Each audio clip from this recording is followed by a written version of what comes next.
I think people who disagree with this government or disagree with this direction should have an opportunity to make themselves heard. Tonight, voters will be heading to the polls in 6 weeks for a federal election as the PM tries to increase his minority government during the pandemic. Hey, who's playing sweet tunes? I can't wash dishes and run dance at the same time. And we meet TikTok creator Brett Mouswa, who produces videos that go viral.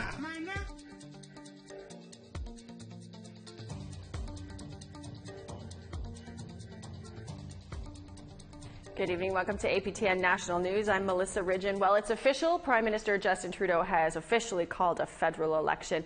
Trudeau went to Rideau Hall Sunday to ask newly installed Governor General Mary Simon to dissolve Parliament, which triggers in Elections Canada to issue writs to the nation's 338 federal ridings. With more, here's Daryl Stranger. Yeah, that's right. It's something that many thought was not a matter of if, but a matter of when.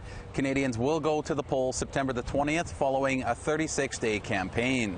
Now, voters will go to the polls in the midst of a deadly fourth wave of the Delta variant and forest fires that are scorching communities in BC, Manitoba, and Ontario. We've had your back, and now it's time to hear your voice. The decisions your government makes right now will define the future your kids and grandkids grow up in. So in this pivotal, consequential moment, who wouldn't want a say? Who wouldn't want their chance to help decide where our country goes from here?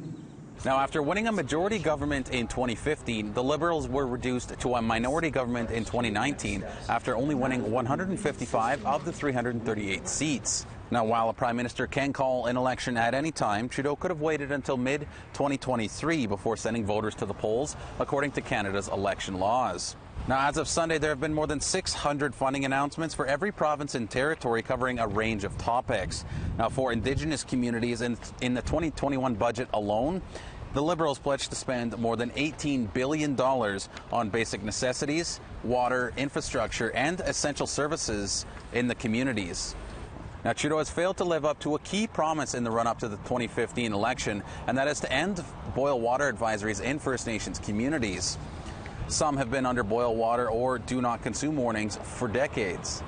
I think people who disagree with this government or disagree with this direction should have an opportunity to make themselves heard. And that's what this election is all about. It's allowing Canadians to weigh in. It's allowing Canadians to be heard. While unavailable for comment, Indigenous leaders across the country said they would speak on the election in the coming days and weeks, including AFN National Chief Roseanne Archibald and ITK President Nathan Obed. MMF President David Chartrand did provide the following statement. While we believe that Justin Trudeau's government has developed the strongest relationship with the Indigenous community in Canadian history, we are willing to work with any party that wins the election.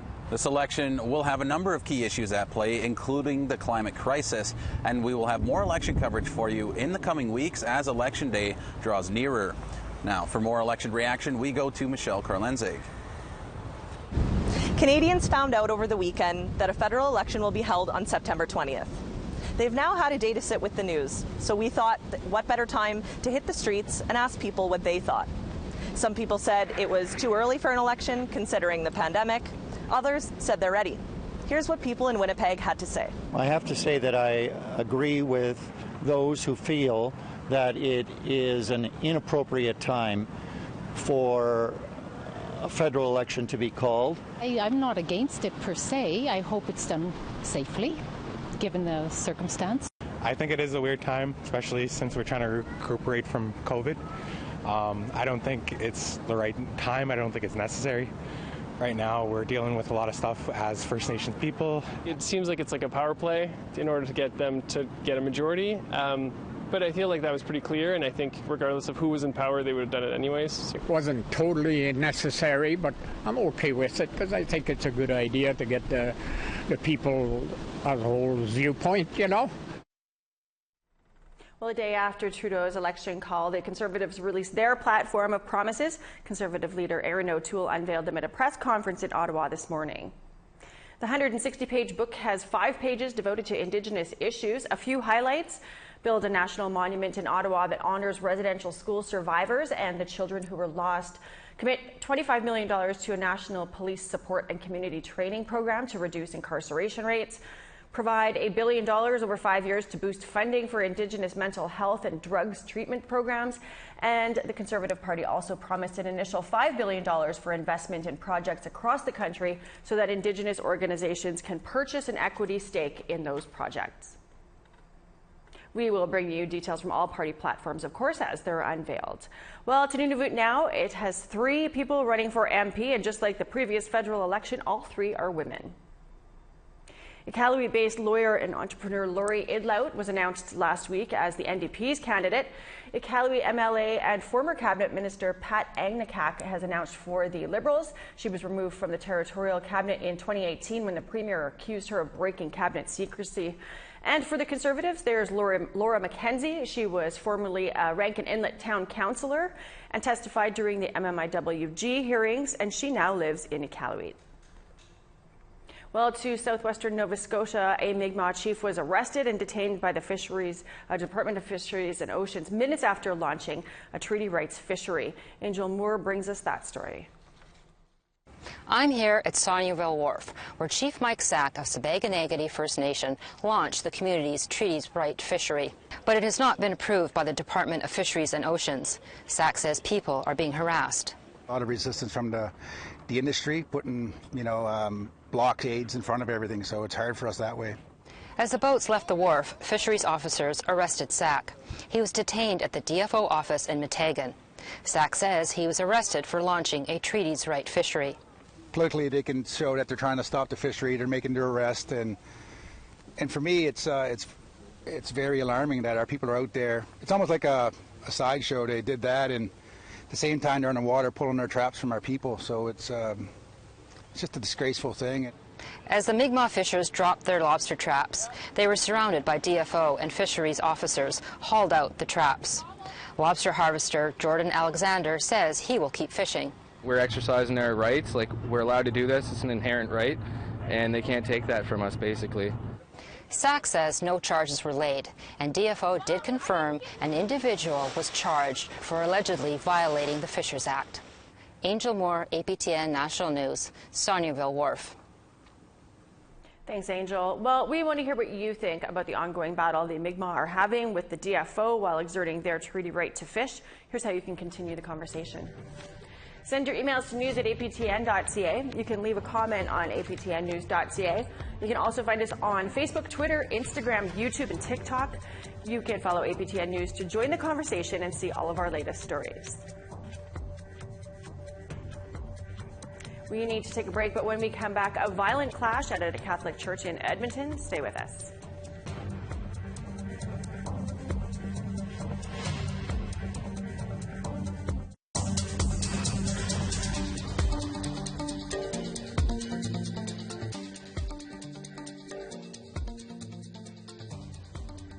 An Edmonton elder says she was injured in a confrontation outside a Roman Catholic church. She tells APTN that she wanted to attend a service to hear an apology from a priest, but faced violence instead. APTN's Tamara Pimentel has that story. In this video, Elder Taz Augustine is being shoved out of Our Lady Queen of Poland Catholic Church in Edmonton.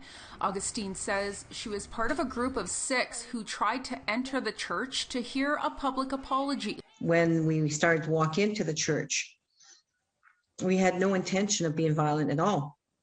We had the smudge with us, and we said, we'll go in, we'll listen to the apology. Unfortunately, that's not what happened. The apology follows comments Reverend Marcin Moroniak made in July. A video was posted online of Moroniak saying news of unmarked graves at residential school sites is a lie. The Catholic Archdiocese of Edmonton said in a news release the video was removed. The Reverend has been placed on indefinite administrative leave, and an apology from Reverend Moroniak will be read in conjunction with the August 14th and 15th Masses. That's when Augustine decided to attend. The apology we received was to be thrown against the wall and to be manhandled. One of the men in the video says the residential school system is the fault of the Canadian government. It's horrible, it's heartbreaking.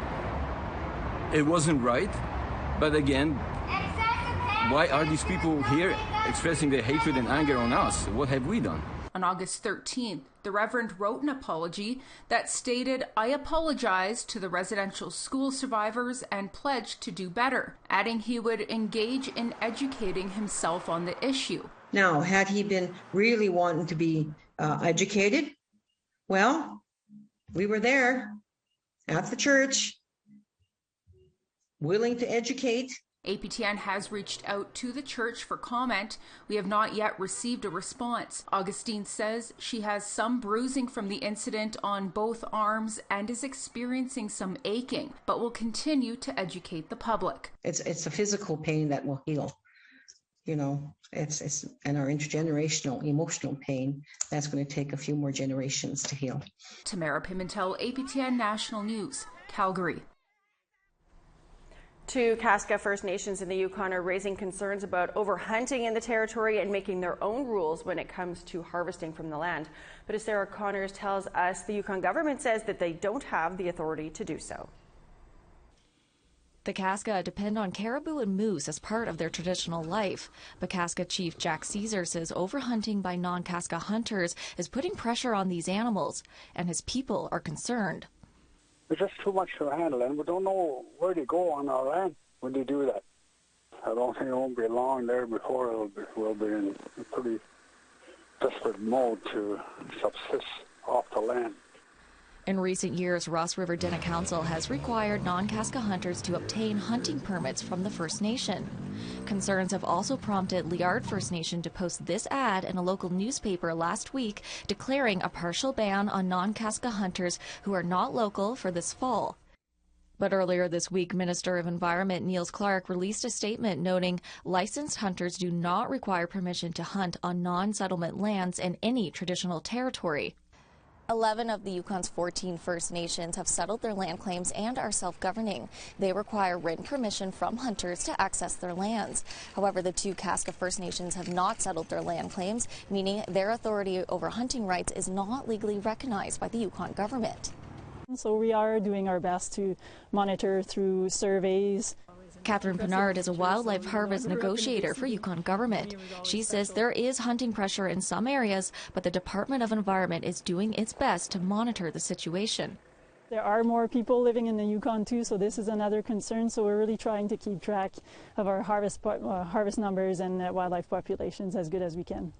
She says while hunters aren't obligated to ask for permission, it's respectful to do so. I think out of respect, and again, I think it's very beneficial for everybody to have that conversation. Chief Caesar says hunters generally comply with what his First Nation ask, but he's still concerned. A lot of the elders tell us that, we're in that mode there where, it's almost in the danger zone where the teaching won't be reliable for us to go out and hunt and do what we necessarily do. He feels the only real way for his First Nation to fix the problem would be to settle their land claims, which they're not willing to do at this time. I don't think that's the answer at all. He says Ross River Dinna Council wants to meet with the Yukon government along with other Kaska First Nations to see if they can work together to find solutions. I think they should have the Kaskas and the government sitting at one table to make all these decisions, not to ignore them and make their own.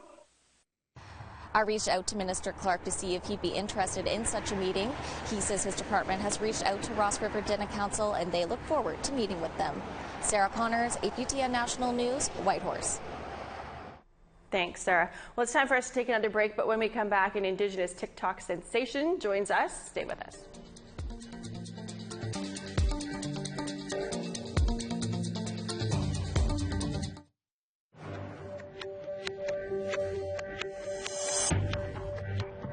Welcome back. It's time now for our photo of the day. After 9 days of painting, Nathan sent us this photo of the mural that is now complete and can be seen in downtown Calgary, Alberta. Nathan gives much thanks to all those who helped out with this project. And we thank all of you to keep sending us your photos. It means a lot that we can stay connected with you, what you're up to, and you can share that with others as our photo of the day. Keep them coming to share at aptn.ca. Here's a look now at tomorrow's weather forecast. Starting in the east, we've got 24 and sunshine for St. John's, 28 for Charlottetown and Halifax. The Grand River, a chance of showers and 24 degrees, mix of sun and cloud, and 16 for Kuujjuaq. Sutherland's 23 and sunny skies, Gaspé 31 and sunshine. North Bay 23 with a chance of showers, sunshine for Sault Ste. Marie and 27 degrees there. 32 and cloud for Sault Lookout, Kapuas Casing 30 and sunshine. The Paw 22 with a mix of sun and cloud, God's Lake mostly sunny 25 degrees, same with Norway House. 34 and cloud for Winnipeg, 31 for Brandon and Dauphin. Saskatoon 20 degrees and some showers expected, sunshine for Yorkton and 28. Buffalo Narrows and La Ronge, mix of sun and cloud and 17 degrees there. Sunshine and 22 for Peace River and Grand Prairie. 14 and rain for Lethbridge, 15 and some showers for Red Deer. 23 for Kamloops with a chance of showers, 26 in Campbell River and sunny skies. 22 for Prince George and Fort Nelson and sunshine there.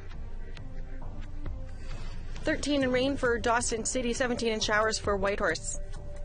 22 and sunny for Wrigley and Fort Simpson, 23 for Trout Lake and Fort Liard. 12 degrees and showers for Fort McPherson and Nunavut, 16 for Colville Lake.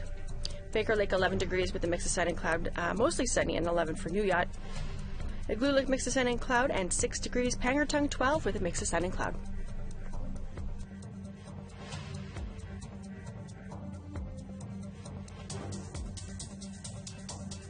Laughter is medicine, we know that, but TikTok creator Brett Mouswa actually makes it. Check it out.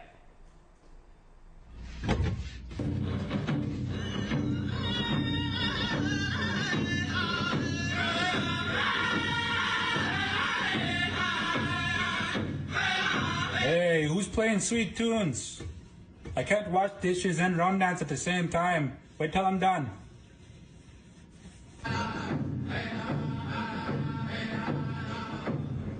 Now you've done it. Only wait till I'm done. It's too late now. Mouswa's TikTok has hundreds of thousands of followers, and much of his work has gone viral. He joins me now joined us the other day from Saskatchewan. Brett, thank you so much for joining us. We here at APTN absolutely love your TikToks. What inspired you to get into this, and what inspires the content that you produce?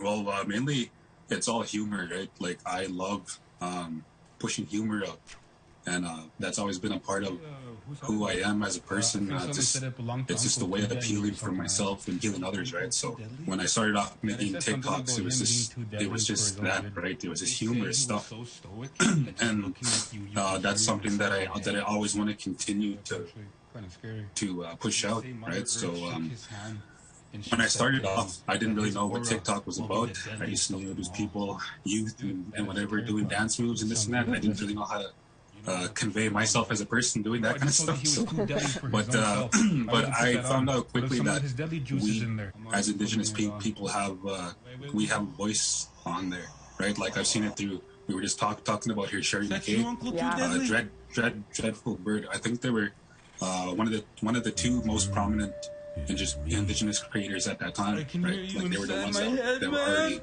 famous, I guess you can say, right? So that really inspired me to. Yes, exactly. Yeah. So they're already making steps for us to come in there as well, and that motivated me a bunch, right? Like, if it wasn't for them, I don't think I'd be where I am now, right? Because they like you said, they're trailblazing and everything, and that inspired me, and I seen, okay, I do comedy kind of stuff, right? And I could start turning that into videos and everything, and then my first video actually was. It was somewhat of a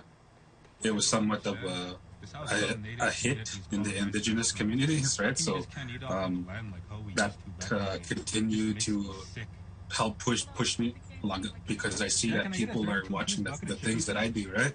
And that helps me out. And it was such a that's kind of how it all started out, right? I was just working out in the gym. One of my buddies, hey, you should make a TikTok.